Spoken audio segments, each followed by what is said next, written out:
99% جو ترقی ہے وہ ٹریکٹر کی بھی بنور منت ہے۔ مکئی کا ریٹ بھی اب 1300 پہ آ گیا ہے، گنے کا ریٹ بھی کم آ گیا ہے، لیکن ٹریکٹر کا ریٹ جو ہے وہ واپس نہیں آیا۔ جو 6 ایکڑ سے کم ہولڈنگ والا بندہ ہے وہ ٹریکٹر افورڈ کر ہی نہیں سکتا۔ انہوں نے اگر اپنا مریض اٹھا کے اسپتال جانا تھا تو ٹریکٹر ٹرالی پہ گیا ہے، اگر انہوں نے شادی میلے ٹھیلے پہ جانا تھا تو وہ ٹریکٹر ٹرالی پہ گیا ہے۔ وہ نہ دن دیکھتا ہے، نہ رات دیکھتا ہے، نہ دھوپ دیکھتا ہے، نہ چھاؤں دیکھتا ہے، وہ اپنے ننگے پاؤں بھی زمین میں چل کے ہل چلاتا ہے۔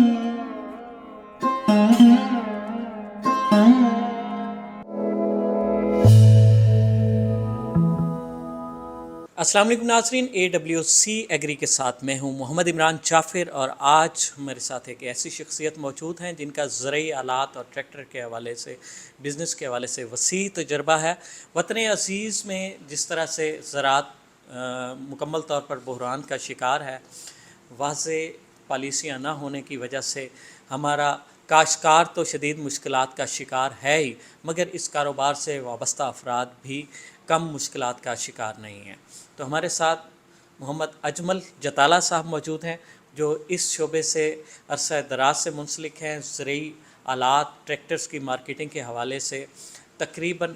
25 سال کا ان کا تجربہ ہے، تو ان سے گفتگو کا آغاز کرتے ہیں۔ السلام علیکم جی۔ وعلیکم السلام۔ کیسے ہیں آپ؟ الحمدللہ جی، بالکل۔ اچھا اجمل صاحب، یہ بتائیے گا کہ آپ عرصہ 25 سال سے ٹریکٹر اور زرعی آلات کے بزنس سے وابستہ ہیں۔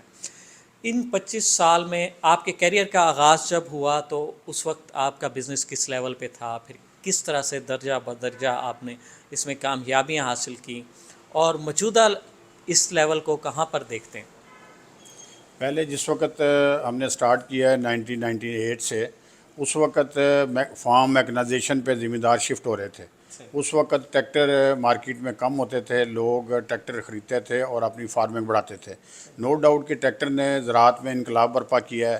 کہ 99% جو ترقی ہے وہ ٹریکٹر کی بھی بنور منت ہے۔ پہلے جو اوسط بیل کی کاشت کے ساتھ یا بھینسوں کی کاشت کے ساتھ جو ہوتی تھی، اس سے زمین آسمان کا فرق آیا ہے، جس میں کہ ٹریکٹر کی فارم میکنائزیشن، ٹیوب ویل کا پانی اور اچھے بیج کھاد کا استعمال جو ہے نا اس کا شمار ہے۔ تو اس وقت تو ٹریکٹر جب خرید ہو رہے تھے تو اس ٹریکٹر کا بزنس دن بدن عروج پہ تھا، لیکن ایک ایسا وقت آیا ابھی جس وقت کرونا کے دن آئے ہیں تو ان دنوں میں ہر چیز کا جو ریٹ ہے وہ اب نارملی انکریز ہوا ہے۔ اسی طرح ہی ٹریکٹر کا ریٹ بھی اتنا زیادہ انکریز ہو گیا ہے 2-3 سالوں میں، ایسے کہہ لیں کہ 200-300% ٹریکٹر کا ریٹ انکریز ہوا۔ اب جب کہ ذمہ دار کی پروڈیوس کا ریٹ دوبارہ کرونا کے وقت سے پہلے کی جگہ پہ جا چکا ہے۔ گندم اس وقت پہلے 2200 پہ تھی، اب بھی وہ 23-24 پہ آ گئی ہے۔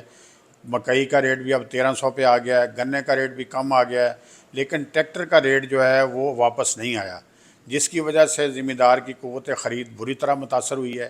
اب ذمہ دار کے پاس نقد ٹریکٹر خریدنے کی صلاحیت اور سکت نہیں ہے۔ پھر زمیندار نے اتنی سیچوریشن پیدا ہو گئی ہے کہ اب ایک ذمہ دار کے پاس جو زرعی آلات اور ٹریکٹر موجود ہے، اسے اب مزید ٹریکٹر کی ضرورت نہیں ہے۔ ایسے سمجھنے کہ اس بزنس میں سیچوریشن آ چکی ہے۔ اب صرف وہ ٹریکٹر چلتا ہے جو ڈیپ ٹلنگ کے لیے استعمال ہوتا ہے، جس سے کہ گہرائی کے اوپر ہل چلتا ہے یا لینڈ لیولنگ کرتا ہے۔ بگ ہارس پاور کا جس ٹریکٹر کو ہم کہتے ہیں وہ ٹریکٹر چلتا ہے، لیکن وہ اس ٹریکٹر کو بڑا ذمہ دار افورڈ کرتا ہے، جبکہ ہمارے ملک میں 60% فارمر جو ہے وہ چھوٹا ذمہ دار ہے جس کی ہولڈنگ 6 ایکڑ سے کم ہے۔ جو 6 ایکڑ سے کم ہولڈنگ والا بندہ ہے وہ ٹریکٹر افورڈ کر ہی نہیں سکتا،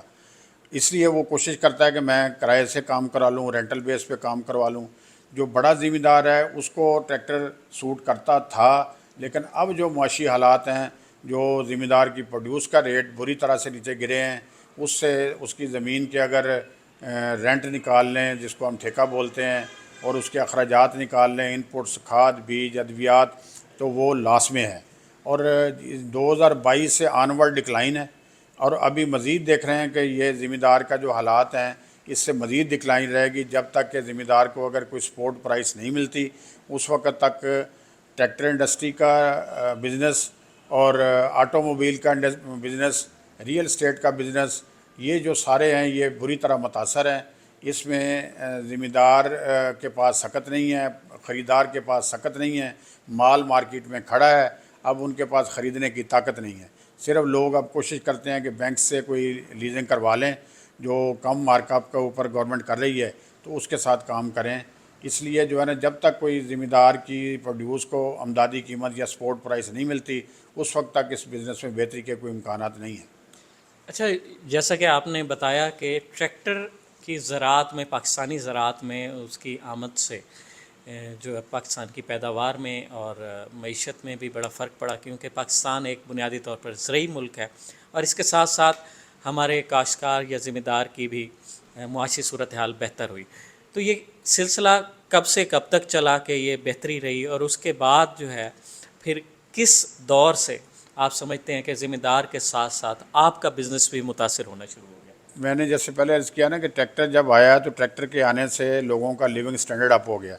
کہ انہوں نے اگر اپنا مریض اٹھا کے اسپتال جانا تھا تو ٹریکٹر ٹرالی پہ گیا ہے، اگر انہوں نے شادی اور میلے ٹھیلے پہ جانا تھا تو وہ ٹریکٹر ٹرالی پہ گیا ہے۔ یعنی زرعی مقاصد کے ساتھ ساتھ ٹریکٹر ٹرالی ہمارے لیونگ کلچر میں بھی آ گیا۔ اس کے لائف سٹائل کو چینج کر دیا ذمہ دار کے کو، اور اسی سے ٹریکٹر سے اس نے ٹیوبل چلایا، اسی ٹریکٹر سے اس نے گھاس کاٹنے والی مشین چلائی، اسی ٹریکٹر سے اس نے بار برداری کا کام لیا، اسی ٹریکٹر سے اس نے ٹلنگ کا کام لیا، اس میں ہل چلایا زمین میں۔ ٹریکٹر کے آنے سے میں جیسے پہلے عرض کر چکا ہوں کہ 99% انقلاب جو زراعت میں آیا وہ ٹریکٹر کے آنے سے ہوا ہے، اور ٹریکٹر کے ساتھ زرعی آلات کے آنے سے ہوا ہے۔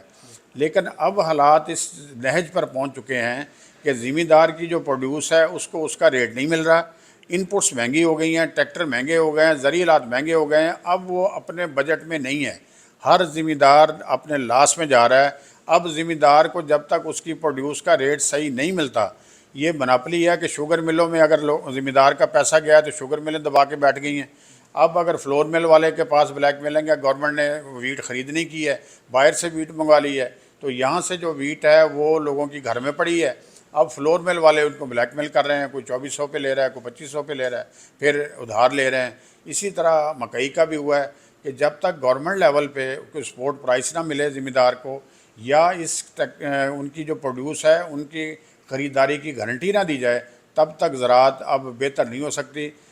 جو ایک ریڑھ کی ہڈی تھی ملکی معیشت میں، ملکی جی ڈی پی میں 26% زراعت کا تھا، وہ متاثر ہوگا تو الٹیمیٹلی ملک متاثر ہوگا، ملک کی اکانومی۔ اجمل صاحب، یہ بتائیے گا کہ آپ چونکہ اس شعبے سے وابستہ ہیں، زرعی مارکیٹنگ کے شعبے سے وابستہ ہیں، اور زرعی ایکوپمنٹ کا آپ کا شعبہ ہے، تو آپ کاشتکار کے حالات پر اور اس بزنس کے لحاظ سے ایک گہری بصیرت رکھتے ہیں، تو آپ کی بصیرت کیا کہتی ہے کہ کون سے بنیادی قدم اٹھائے جائیں جس سے کاشتکار کی حالت بہتر ہو، اور کاشتکار کی حالت بہتر ہوگی تو اس سے جڑے ہوئے تمام بزنس جو ہیں وہ گرو کریں گے؟ ذمہ دار کو اس کی جو انپٹس ہیں نا اس کو سستا کر دیا جائے، وہ سبسیڈائز کیا جائے۔ کھاد بیج جس وقت سیزن ہوتا ہے ذمہ دار کو ملتی نہیں ہے، بلیک میں ملتی ہے۔ بیج جو ہائیبریڈ سیڈ آ رہے ہیں وہ باہر سے آتے ہیں، ہائیبریڈ سیڈ ذمہ دار کو اویلیبل نہیں ہے، اگر ملتا ہے تو مہنگے ریٹوں میں ملتا ہے۔ اگر کھاد بیج اور ادویات خالصتاً خاص اصل ادویات ملیں اور صحیح ریٹ پر ملیں، اور پھر انہیں ذمہ دار کو یہ گارنٹی ملے کہ میں نے جو کاشت کیا ہے وہ کل کو وہ سیل بھی ہو جائے گی، تو پھر حالات بہتر ہو جائیں گے۔ کیونکہ جتنا ہمارے ذمہ دار میں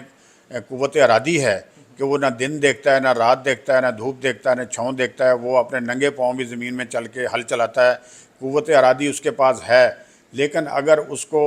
انفراسٹرکچر ملے گا، اچھا کھاد بیج زرعی ادویات صحیح ریٹ پر مناسب وقت پہ ملیں گے، اور اس کی پروڈیوس کو سیل کرنے کا انہیں گارنٹی دی جائے گی، تو یقیناً زراعت میں ترقی کرے گی، ورنہ حالات مخدوش ہیں۔ بہت شکریہ۔ ہمارے ساتھ محمد اجمل جتالہ صاحب موجود ہیں، اور انہوں نے زراعت کو درپیش مسائل کے حوالے سے اور زرعی بزنس جتنے بھی ہیں ظاہر ہے وہ کسان سے جڑے ہیں، ان کو درپیش مسائل کے حوالے سے سیر حاصل گفتگو کی، اور ساتھ ہی انہوں نے سجیشن دی کہ اگر ذمہ دار کو سبسڈائز کیا جائے گا، زیادہ سے زیادہ ریلیف دیا جائے گا، اس کے لیے جو زرعی انپٹس ہیں، جو جتنے بھی مداخل ہیں، ان کو اس تک کی فراہمی آسانی سے کی جائے، اور اس کو جو ہے زیادہ سے زیادہ سبسڈی دی جائے۔ کسان خوشحال ہوگا، ملک خوشحال ہوگا، ملک خوشحال ہوگا، زراعت سے جڑے ہر بزنس میں خوشحالی آئے گی، اور جیسا کہ ہمارے ملک کی معیشت کا انحصار بھی زراعت پر ہے، تو ضرورت اس امر کی ہے کہ حکومتی سطح پر ایسی پالیسیاں بنائی جائیں جو ہمارے دم توڑتی زراعت کو ایک نئی زندگی دیں، ہمارے مایوس کسان کو کی زندگی میں ایک اچھا معاشی جو ہے وہ انقلاب آئے، اور ایسا کچھ ہوگا تو یقیناً ہمارے ملک کی بھی معیشت درست ہوگی اور زراعت سے جڑے ہر بزنس کو تقویت ملے گی۔ تو اس طرح سے مزید مفید معلوماتی اور دلچسپ ویڈیوز کے لیے جڑے رہیے AWC ایگری کے ساتھ۔ اپنے میزبان محمد عمران جعفر کو دیجیے اجازت، اللہ نگہبان۔